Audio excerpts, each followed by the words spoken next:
Okay. Yeah, that sounds about right. Good deal. Thank you.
All right, it's getting pretty close to time. Haven't heard the bell yet, but it's probably like any second.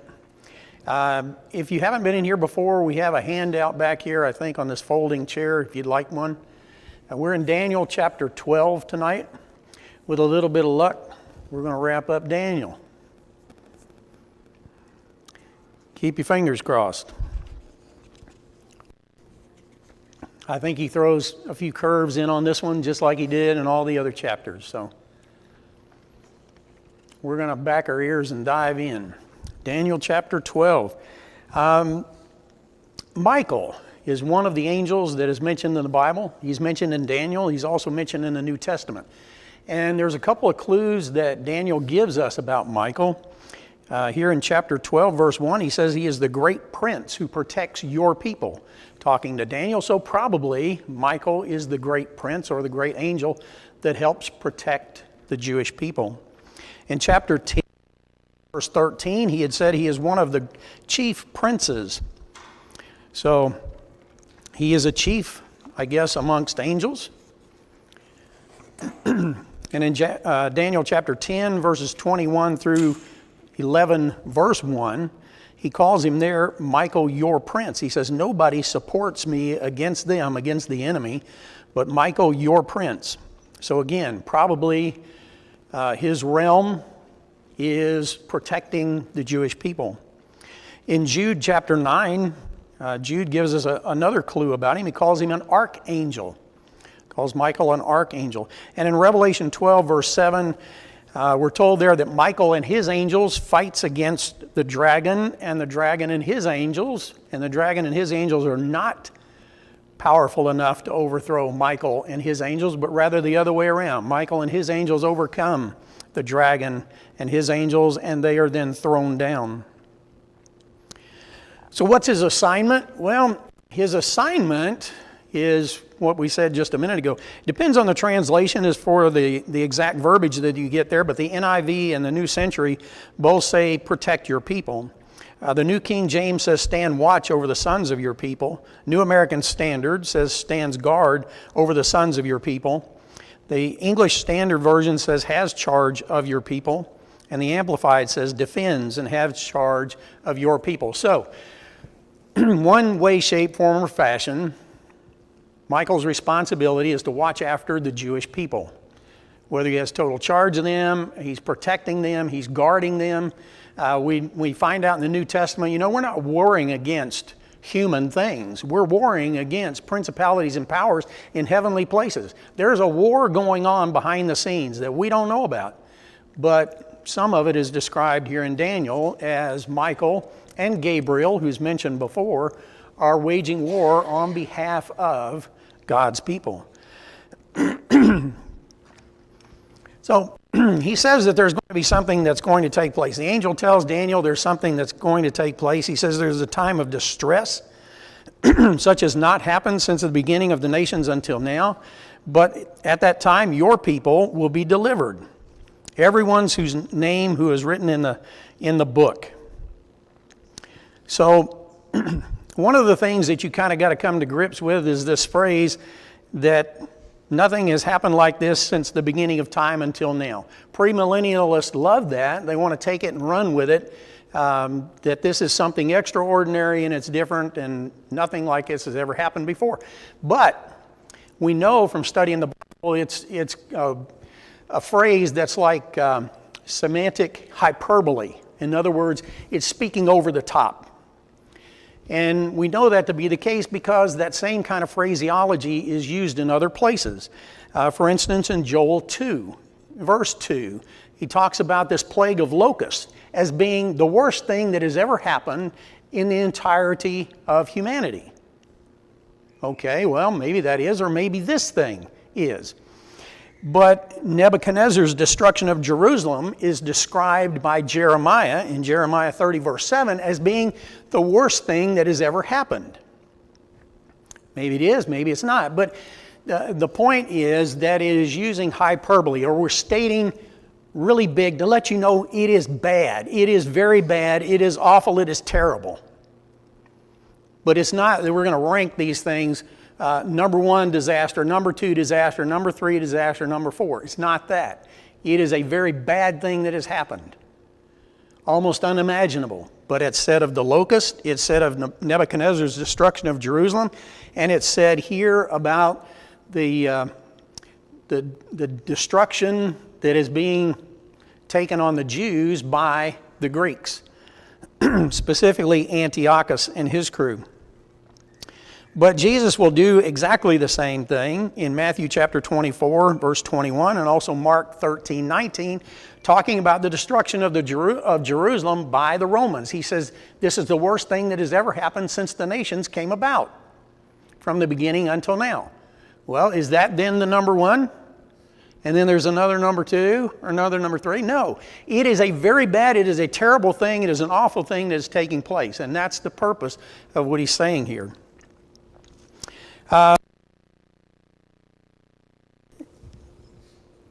Describe here, well, it probably describes the events of Antiochus IV Epiphanes, which is what I said earlier. And if the king in chapter 11, verses 36 through 45 is the king of the north, Antiochus IV Epiphanes, which we think it is, then that would be the case. If it's not, if it jumped to the Roman Empire, which I don't think it did, but if it jumped to the Roman Empire, then this description could fit the siege and destruction of Jerusalem that happened in AD 70. The book The book here is distinct from, but it is similar to other books of God. It's mentioned in Daniel 7, verse 10, and also chapter 10, verse 21. But this one appears to be the book of life, the registry of God's faithful people. If you remember when the Israelites were coming up out of Egypt and they decided to build a golden image when Moses was up on the mountain talking with God. And they did. And he came down, he had a fit, he broke the tablets, he crushed up this golden image, he made them drink it. You know, he went to God on their behalf and he said, do not hold this sin against them, forgive them of this sin. If not, blot my name out of the book of life. Wow. Now that's a pretty potent statement for him to make on behalf of his people. He said that in Exodus 32, verses 31 through 33. And God replied to Moses, whoever has sinned against me, I will blot out of my book. In other words, you don't worry about my book. That's my business. Psalm 69, verses 27 through 29, David pleaded with God to blot out the names of his enemies from his book. And he said, but don't take your salvation away from me. May they not be listed with the righteous, but may your salvation, O God, protect me. Isaiah 4:3, the writer there says, all who remain in Jerusalem, who are called holy, all are recorded in your book. Malachi 3:16, those that feared the Lord talked with each other, and the Lord listened and heard, and a book of remembrance was written in his presence, all those who feared the Lord and honored his name.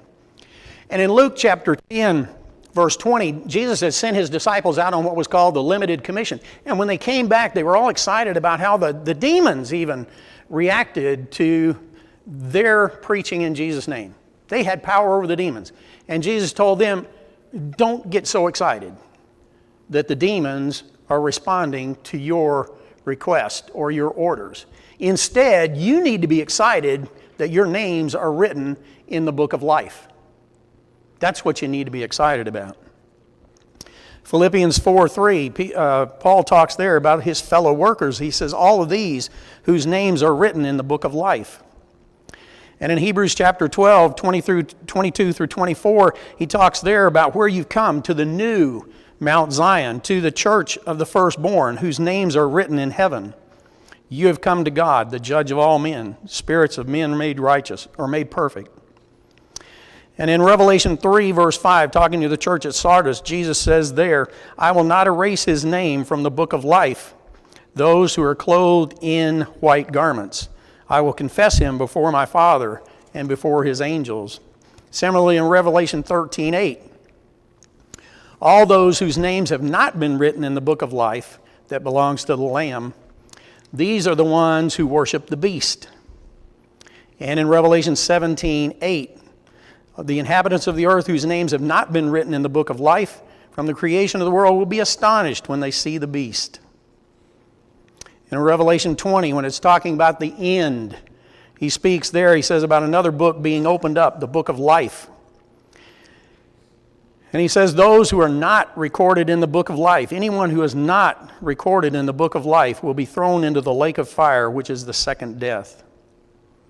Revelation 21:27, nothing impure will ever enter heaven, nor will anyone who does what is shameful or deceitful, but only those whose names are recorded in the Lamb's book of life. So this book of life has been way back there in Exodus, and it's come all the way through the Bible. Probably something that exists.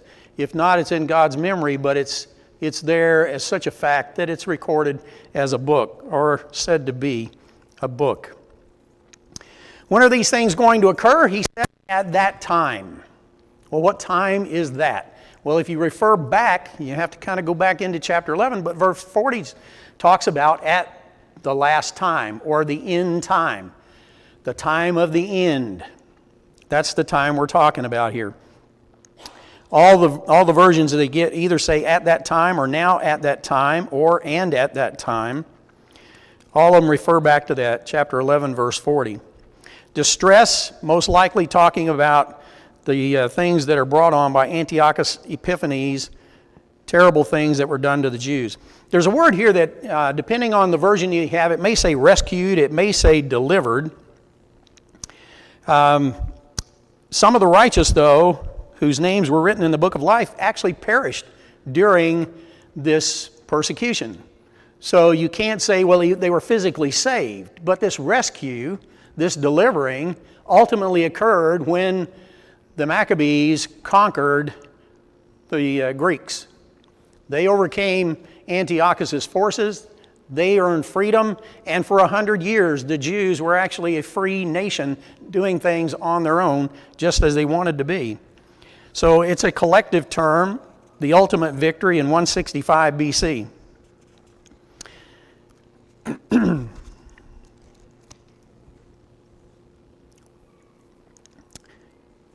In verse 2, after talking about this persecution, it's like and the deliverance from that, he takes a radical leap. Because then he talks about resurrection. He uses this resurrection language. He informs many of those who sleep in the dust of the ground will awake, these to everlasting life, but others to disgrace and everlasting contempt. The connection of this verse to the preceding one has spawned all kinds of interpretations. Premillennialists love it because they want to say, oh, well, this is when Jesus comes back. This is when we set up this 1,000-year reign here on this earth. They're like, wait a second. I'm thinking that's probably not what this is talking about, since none of the other things that the premillennialists want are supported by Scripture. First off, the word multitudes or many is in fact referring to all. It's a word that means all. But this could be viewed symbolically, and symbolically it is the resurrection of the Jewish nation. They have been dead in their sins, they have been dead in their trespasses, and God is bringing them back to life. For instance, in Ezekiel chapter 37, verses 1 through 14. The Ezekiel writer there is taken by the Spirit of God to a valley that is covered in bones. And he's allowed to move through there, and he determines that these are all dry bones. It's not like they're wet, freshly dead bones. These are dead, been dead for a while bones, because they're dry bones throughout the valley. And he says there's lots of them. And the Spirit of the Lord says to Ezekiel, can these bones live again? Son of man, can these bones live again? Ezekiel was smart. He says, you know, O Lord. That was the only right answer there. He says, the Spirit of the Lord said to Ezekiel, I want you to prophesy to these bones. Prophesy to these bones that they will come back to life.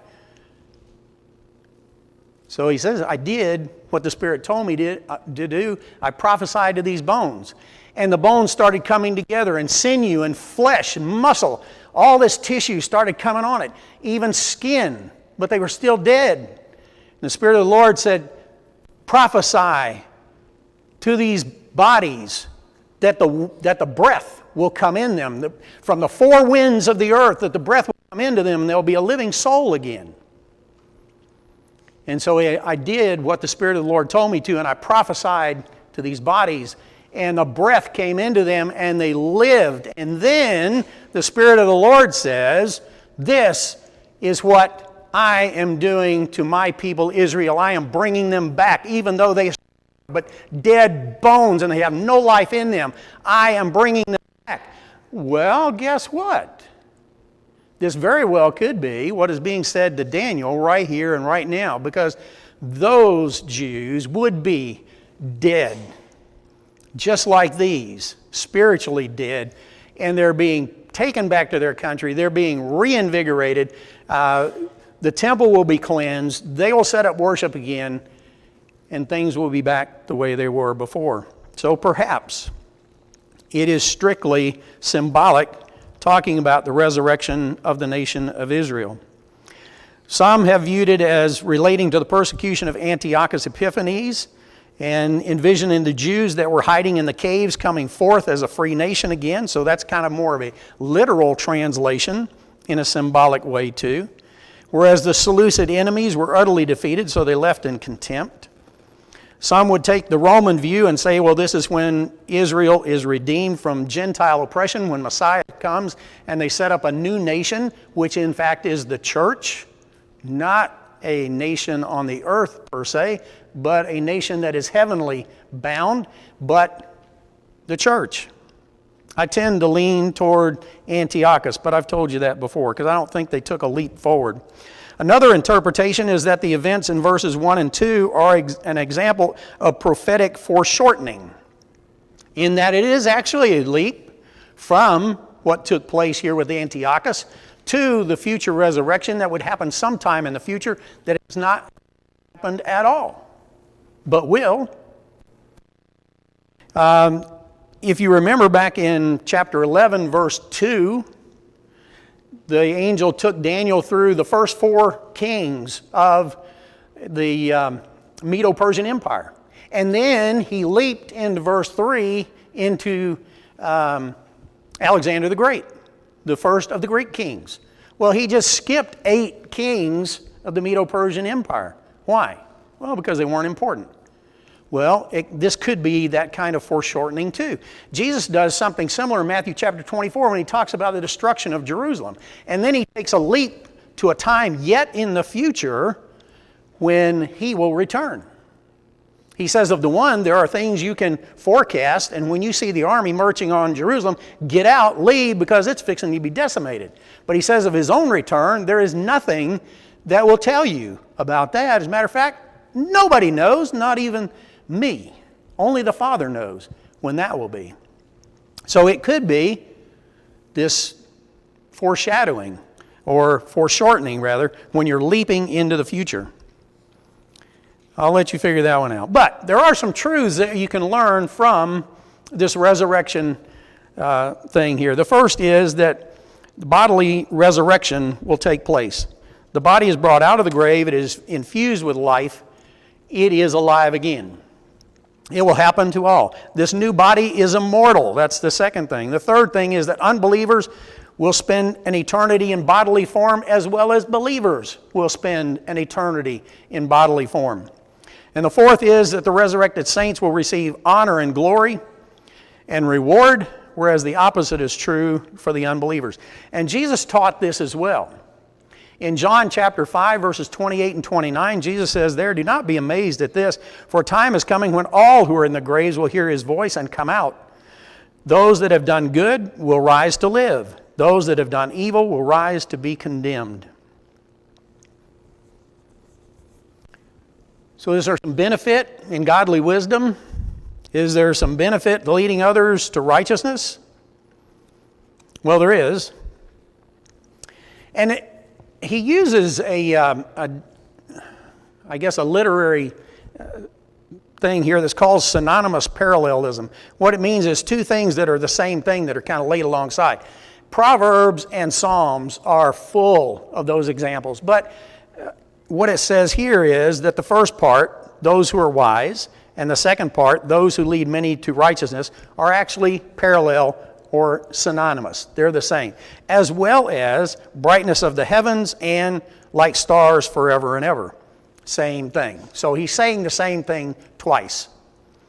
And the benefit is that those who are doing things God's way, those that have godly wisdom, those who are leading people to righteousness will shine like the stars. They will shine forever and ever. In Matthew chapter 13, verse 43, Jesus says something similar. He says, "Then the righteous will shine like the sun in the kingdom of their Father. He who has ears, let him hear." So what's Daniel told to do with this thing? Now that this whole thing is completed, what is Daniel told to do with the scroll? Well, in verse 4 there, he says, "Close it up, seal the words until the time of the end. Many will go here, there, to increase knowledge." So the speaker has completed his message to Daniel. He says, conceal these words, seal it up until the end time. Conceal does not mean to hide. Conceal means to protect. The whole idea here is that when somebody wants to go to something that's not the copy, They can go back to his scroll and they can look and see what was written, because there are copies that are being made all the time. That's what scribes did. They made copies. So scribes would copy what he had written. But his scroll would be sealed up and protected, so that if ever there was a question, if somebody was looking for knowledge and they wanted to search it out, they could go to the original and take a look at it. And he would have it there. The idea was to preserve and protect, similar to the chapter 8, verse 26. Until the time of the end. Now, this is probably the end of the Jewish refinement that was taking place under Antiochus IV Epiphanes. When it came to the end there, then it was going to be rolled out, if it had to be, and people would look at the history that was taking place, and they could see it taking place, and they could match it up with chapter 11, just as we did. And of course, it was much easier for us because we've got all that history recorded. It's not only recorded by the Maccabees, it was recorded by Josephus, and it was recorded by a lot of just regular old scholars out there, regular old plain old historical scholars.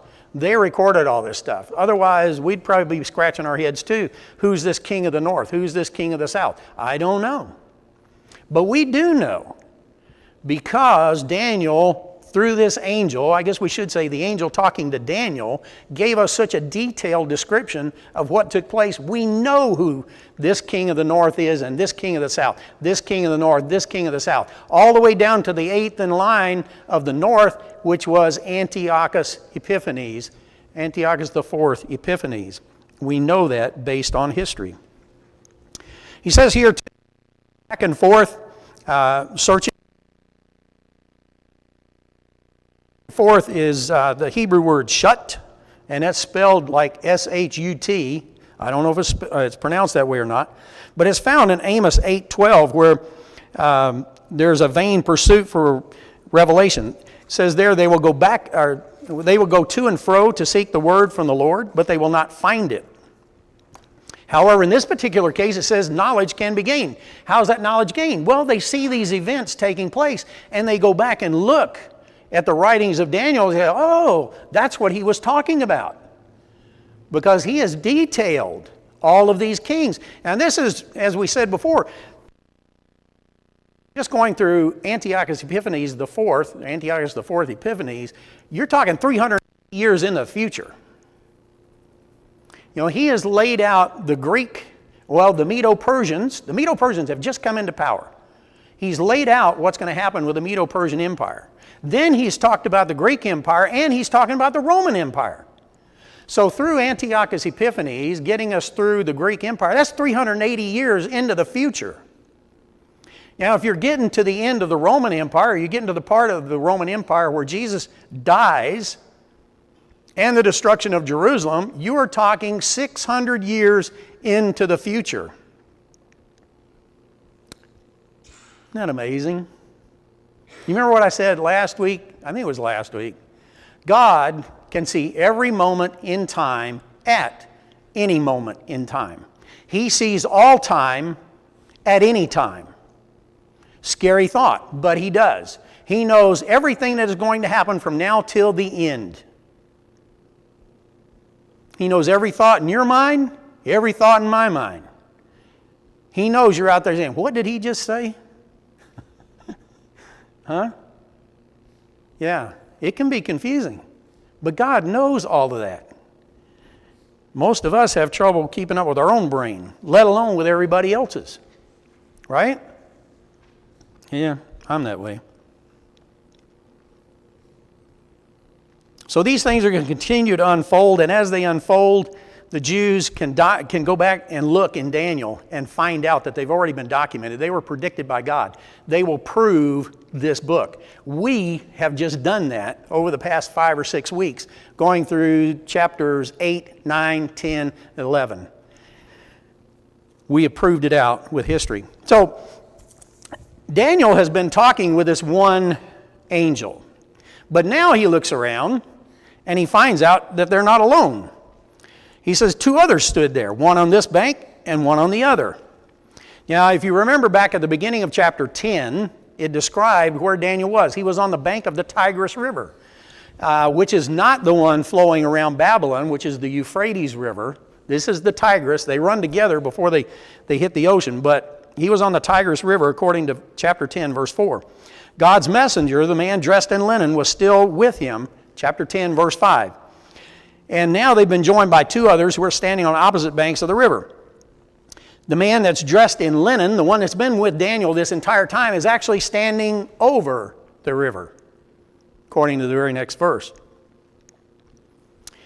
He is the one that has been telling Daniel everything that has been recorded in chapters 10 through chapter 12, verse 4.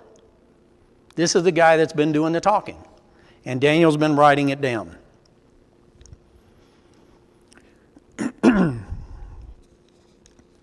So now, there's four there. And then one of these guys, one of the new guys, turns to the guy that's standing over the river, and he asks him a question. He says, how long until the end of these wonders?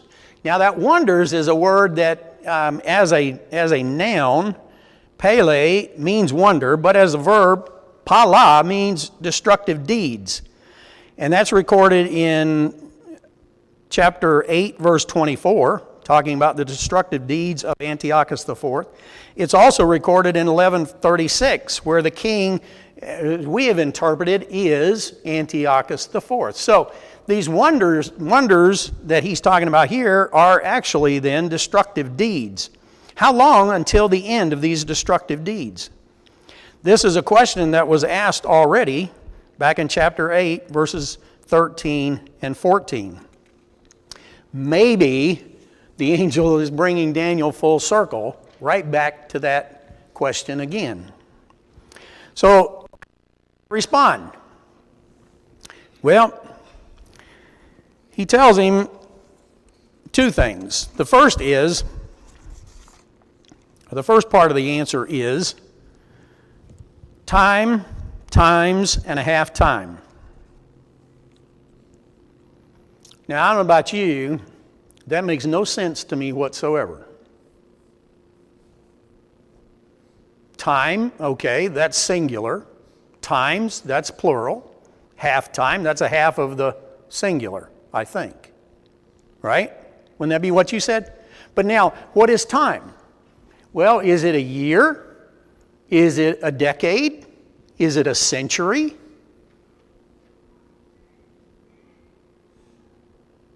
I don't know.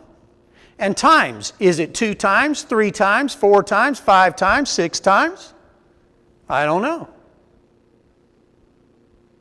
I'll tell you what almost every commentator says. Almost every commentator, at least every one of them that I could find, says this is 3.5 years. Everybody knows that. No, they don't say that. But they do say 3.5 years. Why do they do that? Well, because it is roughly 3.5 years from the time that Antiochus desecrated the temple and the temple was restored. It's roughly 3.5 years from the time that they laid siege to Jerusalem, AD 66, and Jerusalem was leveled in AD 70. So whichever one of those interpretations you want, it's roughly 3.5 years, so it fits perfectly. But don't get down to nitpicking, because nitpicking will get you in trouble. You can't get there from here. You know, the Jews have a 28-day calendar, which just really throws havoc into your calculations, you know. Why couldn't it be 30? 30 is a nice round number, right? But this is going to get way far afield, but that's why Easter is in April this year, and it's going to back up next year, and it's going to back up next year, and it's going to be in March until it gets kind of early in March, and then it's going to go back to April. You know why it does that? Because the Jews do not have enough days in their calendar for a year. So for Passover, it is at its farthest peak when they insert the extra month. If the sun is not the right spot in the sky, when they get to the end of their 12th month, they rerun the 12th month, which pushes Passover way on over there. Because Passover is in the first month. Because that's what we're coming up to now. That's why, even though we know Jesus died during Passover. We know that. We know he was resurrected on the Sunday after Passover. We know that. We have got no idea when it was. Because it could have been in March and it could have been in April. And it depends on what year. We don't even know what year he was born. A lot of people like to think, well, year 1. Well, that's a good idea. Year 4 and year 6 BC tend to get the most guesses.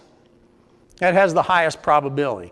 So if you knew when Easter was, or would have been, because it wouldn't been that Passover, if you knew when Passover was, say in 4 BC or 6 BC, you might be able to figure out when it was when he died, but good luck with that. All right, anyway, I go far afield. But then the second half of this, we'll assume that it's 3.5 years, because I have no better guess than that. But as we cautioned back in chapter 7, don't hold it literally to 3.5 years. Don't say it's 42 months. That'll get you in trouble. Especially if you're using whatever months you use. It'll get you in trouble. Don't go literal with it. Roughly 3.5 years. But then the angel said the second part of the answer is, as soon as they finish shattering the power of the holy people, all these events will be completed. So there is yet, other than this time thing, maybe roughly 3.5 years, there is also a time when the holy people have been shattered. If you go back to chapter 7, verse 25, where it also talks about a times and a half time, it says, when the people have worn down and the law has been changed and the times have been upset. So, Antiochus is doing a lot of things here other than just measuring out time. There's time, times, and a half time, but there's also this deal of the power of the holy people, or wearing down the holy people, changing the law. You remember Antiochus said there's no more circumcision, there's no more sacrifices, there's no more temple worship. All of this was outlawed. If you possess a copy of the law, you will be killed. You'll be executed. You violate any of these things, you'll be executed. Simple as that. So yeah, he upset everything. Changed the law. Well, Daniel hears all this and he says, I don't understand. Now, I don't know about you, but I'm in the boat with Daniel. I don't understand either. So I asked my Lord, what will be the outcome of all of this? And when you think that Daniel is looking at events 80 years into the future on the short run, or 600 years into the future on the other, what idea does he have of all those Persian kings? What idea does he have of all those Grecian kings? What idea does he have about the destruction of Jerusalem? What idea does he have about the Roman army marching in? You see, the Romans and the Greeks, they weren't even thought of. The Persians have just come into power. This is the 3rd year of Cyrus. If you go back to chapter 10, I think verse 1, this is the 3rd year of Cyrus, which is 536 BC. 536 BC. Okay? Antiochus doesn't appear on the scene for this desecration of the temple until 165 BC. Wow. 380 years into the future. Daniel's got no idea. His mind is totally fried by this point. And so he says, what are we going to do? When is this going to take place?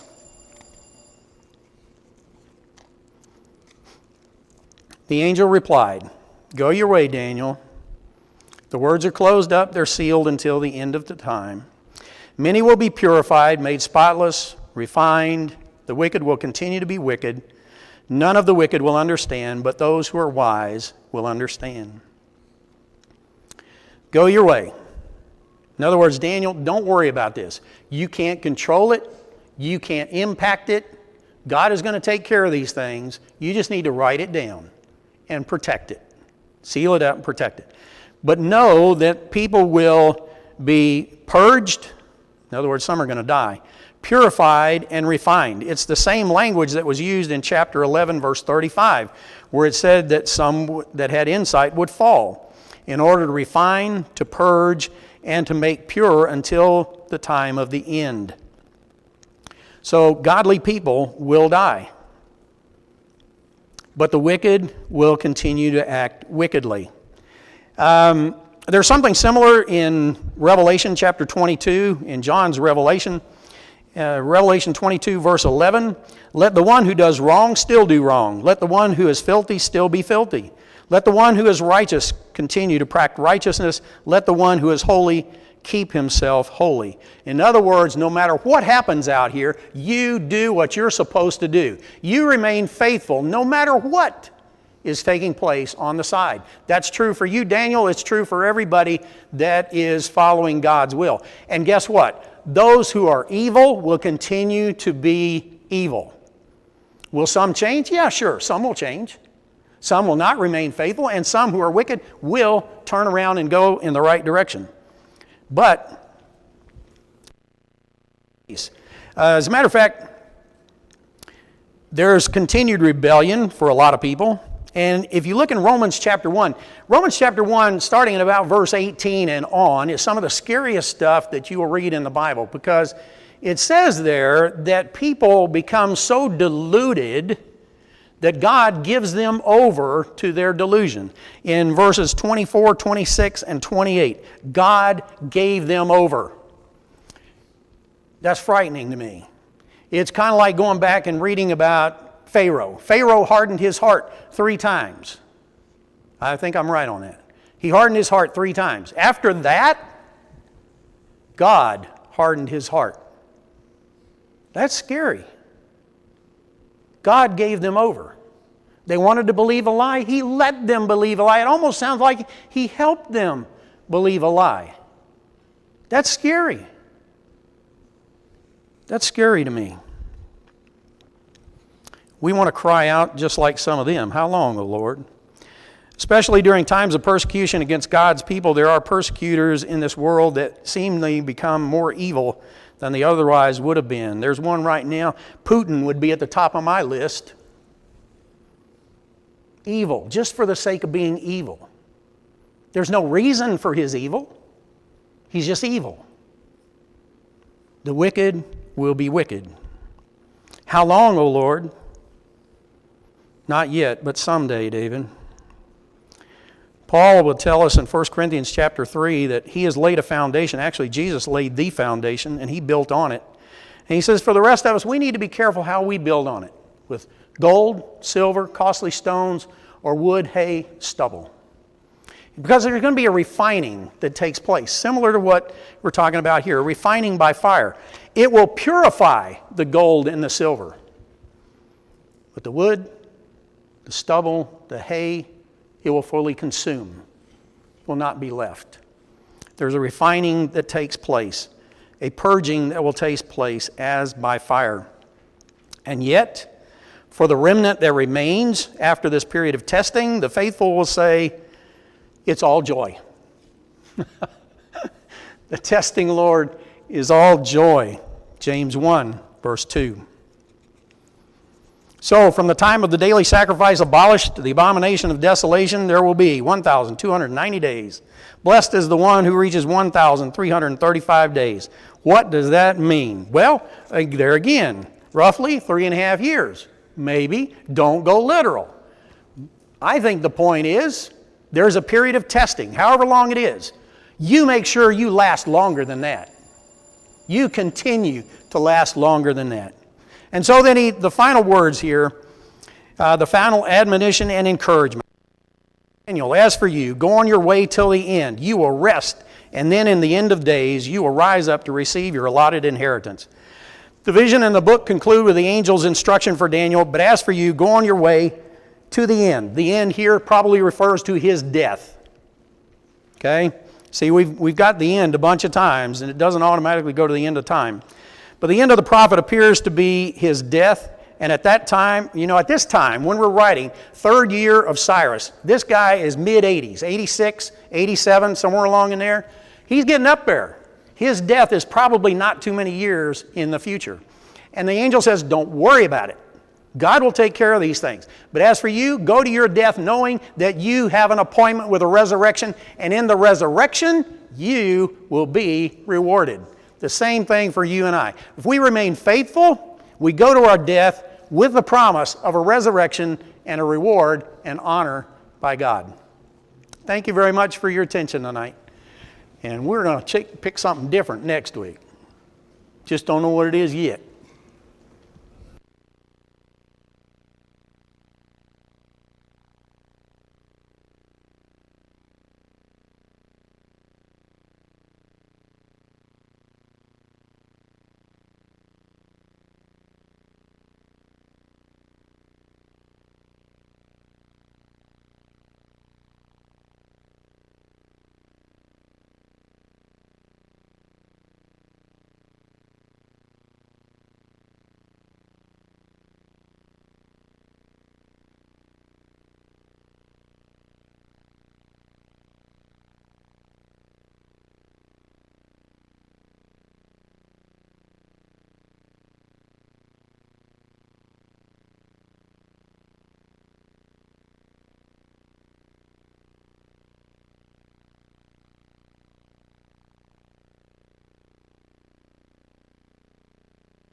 Pick you up, okay? Okay. You're okay. All right. Whenever you're ready. You want me to start? Yep. Okay.